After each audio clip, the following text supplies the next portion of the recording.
بسم الله الرحمن الرحيم الحمد لله رب العالمين وصلى الله وسلم وبارك على عبده ورسوله الأمين نبينا محمد وعلى آله وصحبه أجمعين. السلام عليكم ورحمة الله وبركاته. I believe we have hadith number 13 with us, the hadith of Abu Ayyub al-Ansari. May Allah be pleased with him. So who will read it for us? Yes, brother. Narrated Abu Ayyub al-Ansari, the Prophet, may the blessings of Allah and peace be upon him, said, while defecating, neither face nor turn your back to the Qibla, but face either east or west. Abu Ayyub added, when we arrived in Sham, we came across some lavatories facing the Qibla. Therefore, we turned ourselves while using them and asked for Allah's forgiveness. Okay. This hadith of Abu Ayyub al-Ansari, may Allah be pleased with him, and we know how important Abu Ayyub is to us. What is he well known for? Yes, he was the host of the Prophet ﷺ when he first migrated from Mecca to Medina, and the Prophet stayed there for maybe a month or two, Allah knows how long. And we know also that he is among the companions who were buried in Turkey, Constantinople, as he surrounded it with the Muslim army, though he was blind. And though he was over his 80s, he could not fight. Blind and so old, but he wanted to give moral support to the Muslims by being with them so that he would enlarge the army. And this is a great thing that Muslims should always put in mind. When you are with the non-Muslims, you're making their group bigger. So if there are 10 non-Muslims and 2 Muslims with them, anyone who looks, he would say that there are 12. So you're giving them value, you're adding value to them. You should not do this. You should always commit yourself and be among the Muslims as a whole group. And that is why one of the sunnah of Salatu al-Eid, the prayer of Eid, is that the Prophet used to go from one way and come back from a different route. Scholars say, why? One of the justifications, and this will come inshallah later on, they say that this is so that the Prophet would give salam to as many as possible around the Medina. And others said no, this was to impress the hypocrites and the disbelievers. Whenever they saw so huge people going to the masjid, and those who came back are others, not the same faces. So they, oh, these are the Muslims, they're that big and they're that strong. Now, Abu Ayyub, may Allah be pleased with him, is telling us about something that we should do when answering the call of nature. And as reported or stated before in previous programs, Islam governs every single thing in our lives. Not only prayer and fasting and pilgrimage, but even how to answer the call of nature. And this is what the Jews found it ridiculous. As in Sahih Muslim, they said to Salman al-Farisi, your Prophet taught you everything, even how to defecate? And he said, yes. He instructed us not to face or give our backs to the Qibla. So, the hadith, the Prophet says, whenever you want to answer the call of nature, do not face the Qibla and do not give your back to it. So it's not only while defecating or urinating. You should not give your back or you should not face the Qibla. What is the Qibla? This is, of course, you're all Muslims, but sometimes maybe non-Muslims are watching us. So they say, what is Qibla? Qibla is the direction that Muslims face when they pray. And this direction is Mecca. And in Mecca there is the cubic building which is known as Al-Kaaba. So this is our Qibla. Out of respect, when people direct to it for prayer, the Prophet says, do not face it or give your backs to it when you're answering the call of nature. But head east or west. So here in India, should we head east or west? North and south. But the Prophet said east and west.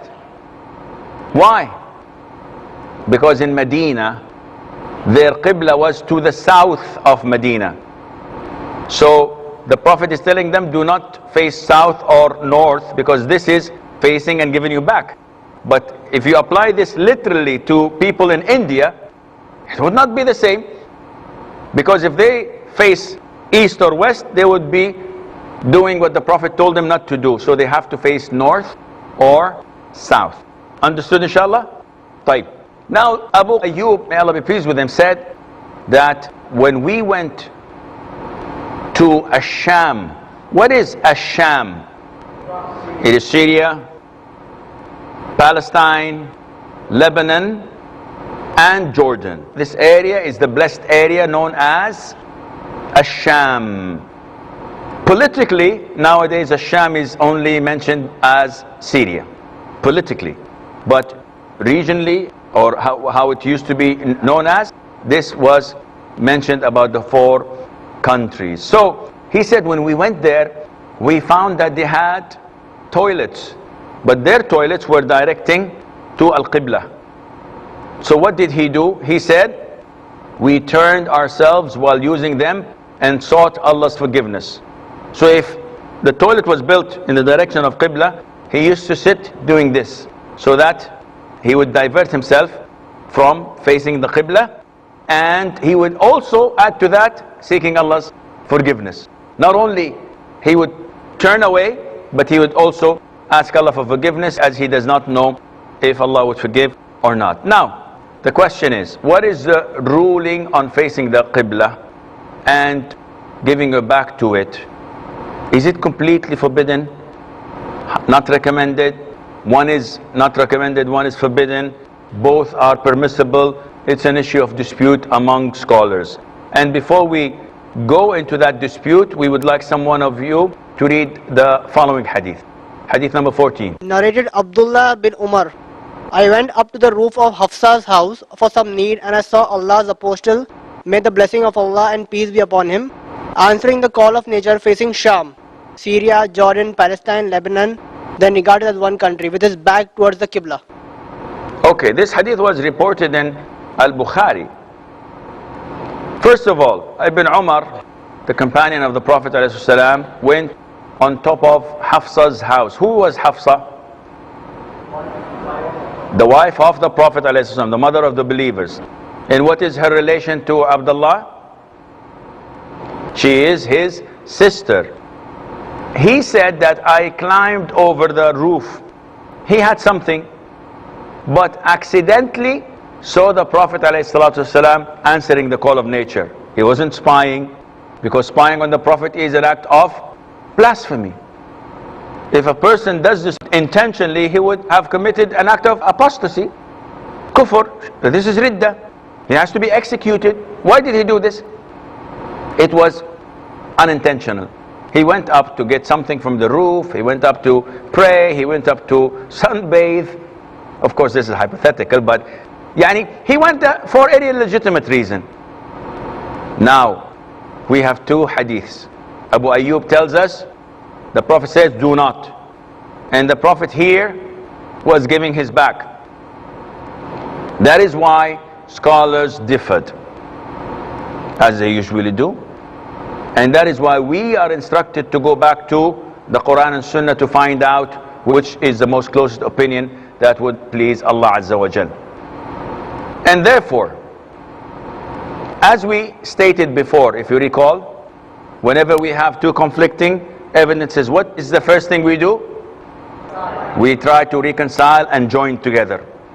If not, one abrogates the other. If not, one is stronger than the other. If not, we abstain until someone else finds the answer and informs us. So we go on to this conflicting issue. The Prophet says don't do it, and then ends up doing it himself. What to do? Scholars say one of the opinions is always apply what he has said and neglect what he has done. Why? Because sallallahu alayhi wa sallam tells us to do something. This is part of Islam. by not doing it or by doing something else, there is a possibility that it is an exception for him, a speciality for the Prophet. So, for example, we are told wherever you go to sleep and wake up, if you want to pray, what should you do? Do you have to make ablution? However, in the Sahih, Mother Aisha tells us that the Prophet ﷺ went into deep sleep until he snored. Yani he was asleep. You know, the Prophet was so tired during the day, he only slept an hour or two. So when he slept really bad. And then he woke up for Fajr and went to pray without wudu. Aisha said, "O Prophet of Allah, where are you going?" "I'm going to pray." He said, "Yes, but you slept until you snored." He said, "Aisha, I am not like you, all of you. My eyes sleep, but my heart never sleeps." Meaning that I know if I've nullified my wudu or not. So this is what? A speciality. I don't want someone tomorrow waking for Fajr prayer and going to prayer. Say, "What's this?" Said, "My heart never sleeps, but my eye sleeps." Akhi, you sleep, your heart sleep, your kidneys sleep, everything in you falls into deep sleep even when you're awake. We have a break. Stay tuned and inshallah we'll be right back.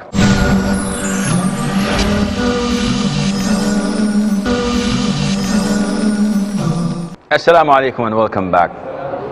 Going back to our hadith. So there are cases where the Prophet ﷺ has special features that we cannot share with him. Another example, Allah tells us in the Quran, marry 2, 3 or 4, and if you are afraid that you will not be fair or just, then only have 1. This is the instruction of Allah. It's permissible for us to marry 4. A lot of the Muslims now are happy to have only 1, or actually they are not up to having more than 2, because survival is more tasty and beautiful than dying or being tortured. So they agree on just keeping 1. No problem. The Prophet had more than 4. The Prophet died marrying 9 at the same time. So one would say, okay, I will do this. No, this is a special case for the Prophet, a privilege from Allah Azza wa Jal. It's not for me and for you. And there are so many examples. So the scholars say, when the Prophet tells us to do something and he does something not like it, there is a possibility that this is special for him. So we always go with what he had said. We go with the rhetoric, we don't go with the action. This is one way of doing it. However, there is another way of looking at it by saying that, yes, when the Prophet says, don't do this, and he does it, this means that it is not forbidden, but it is not recommended. And they give an example. The Prophet ﷺ forbade us from drinking while standing up. He said this is not permissible. Do not drink while standing up. And in the Bukhari, in the authentic hadith, the Prophet came to Zamzam and he drank from it standing up.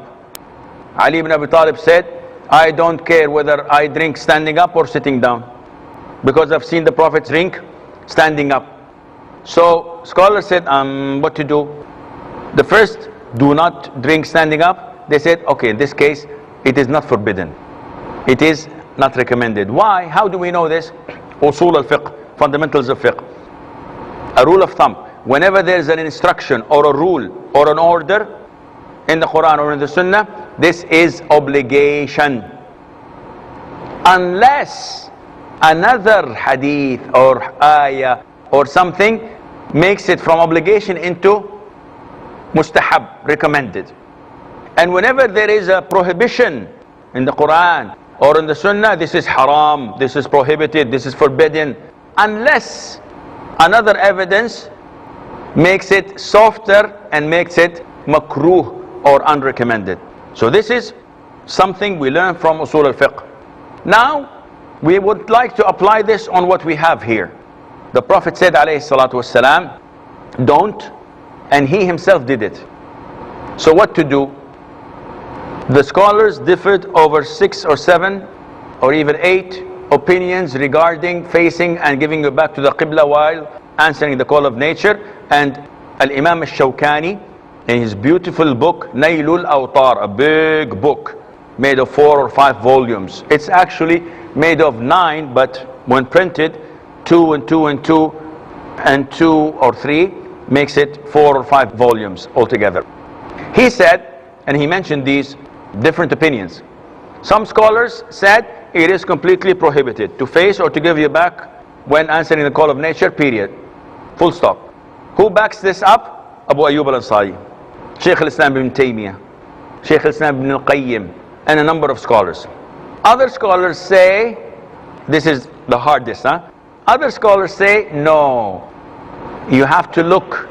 If it's in the open, if it's in a place outside of buildings, if it's outdoors, then it is prohibited for you to face or to give your back to the Qibla. But when indoors, because you have walls in front of you, you would not be actually insulting the Kaaba, your Qibla, because there are walls in front of you. This is okay.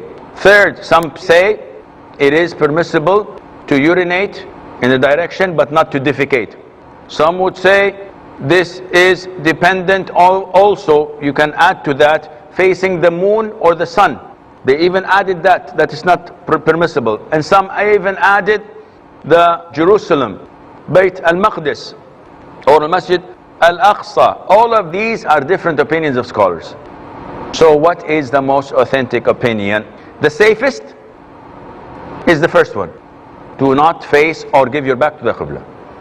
The more realistic and in accordance to the majority of scholars, that as long as you are indoors, as long as the toilets in your house, it's closed and it's surrounded by wall, it is okay. However, it is recommended that you turn away, as Abu Ayyub used to do, may Allah be pleased with him.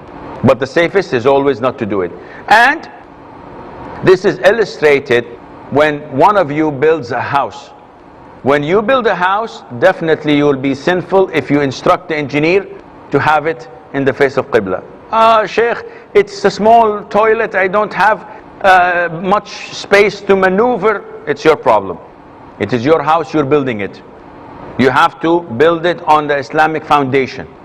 But if you buy a already made house, if you go to a hotel room, if you rented a place and you're unable to do this, then I hope and pray to Allah that this is okay, inshallah. Now, one of the things that we have to bear in mind, do you know that spitting in the direction of the Qibla while praying is prohibited? You all know this, because the hadith is clear. The Prophet ﷺ saw a man leading prayer. There are people behind him, and while he was leading prayer, he spit in the prayer. The Prophet said, this man must never ever lead anyone in prayer. Why? Because this is a great sign of disrespect. Now, what you did not know, or what you do not know, is that there are scholars that even went an extra mile by saying not only in prayer, even if you're not in prayer, it is not permissible for you to spit in the direction of Qibla. Why?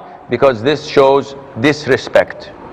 And among those who chose this opinion, Sheikh Nasruddin al-Albani, may Allah have mercy on his soul. He supports this opinion and he says that it is forbidden. He has his evidences and allegation. However, the majority of Muslims say, no, it is only limited to prayer. Nevertheless, always it's better to be safe than sorry. Akhi, you don't have any place else to spit except in the direction of Qibla? You do. So out of respect, try to avoid doing these awful things and bad things in the direction of Qibla. So I believe before going to the following hadith, we will take your questions. Yes, brother. Sheikh, nowadays, most of the time in Salah, the mobile rings, So, and good question. Most of the time it is film songs and, so you are praying, others are getting distracted. So, what is recommended, mandatory, what? To switch off? I'll tell you. First of all, when a mobile rings, it is mandatory for you to turn it off. Yes, movement is put your hand, turn it off, look and unlock the key and turn off the mobile or put it on silent. Now, a lot of the Muslims, they hang up. And the man calls again and again and again. So you end up having him calling you throughout the prayer. You've occupied yourself and everyone in the masjid. What to do? If the mobile rings, answer it. If the mobile rings, answer it, because the person calling you, he will hear the salah. He'll know that you're praying, so he'll not call again. But if you hang up, he says maybe he hung up because he doesn't want to talk to me. Maybe he hung up by mistake. Maybe he hung up because the network is not working. So you answer it, first of all. Second of all, he's saying that people are putting ringtones as movies, as songs. This is haram in your prayer or outside your prayer. It is not permissible at all to put any melody or song as a ringtone. One. It is not permissible at all to put Quran in your ringtone. Someone said, Allahu la ilaha illahu, and he answers. The ayah is not finished. And even worse, he would say, Allahu la ilaha. There's no God. And he answers. And this is distracting the meaning. It is not permissible to have the adhan as a ringtone. Why? Because adhan is a form of worship, and Allah made it to call people and to know that this is the time for salah. So if you're playing it at 12 o'clock in the evening, there is no salah, so you're making fun of the adhan. Is it permissible to have dua? Sheikh Sudais, Allahumma hadina fi man hadayt wa afina fi man afayt. This is an issue of dispute among scholars. I personally would consider it showing off. Why are you making the dua as your ringtone? You want to listen to the dua? No, I want the people to know that I am a righteous person, I'm committed to Islam. What's the ruling on having nasheed? Putting Afasi, putting Bukhatir, putting Zain Beka or whoever. A nasheed is a nasheed. It's poetry. No duf. As long as there is no duf, it's okay. But again, for men maybe it is acceptable. It is extremely inappropriate for a woman to carry a mobile, and then while in the market, while in somewhere, you hear this nasheed coming out and everybody's looking at her. You try to make a low profile. So yes, if you get this in prayer, you have to turn it off. And better more, before you go to prayer, always try your best to make it on silent. If you have any music related ringtones, it is completely prohibited. Don't be sinful. Not only that, get the sins of those who listen. Because when I listen to you, your mobile ring, and it's a song that reminds me of the good old days, oh, I think I'm going to download it from the internet. Or if it's a new song, it's like, I don't know this song. This singer is very nice voice. What song is it? And I download it. Then you take all the sins that I do because of your ringtone. I'm afraid that this is all the time we have until we meet next time. Fi amanillah. Wassalamu alaikum wa rahmatullahi wa barakatuh.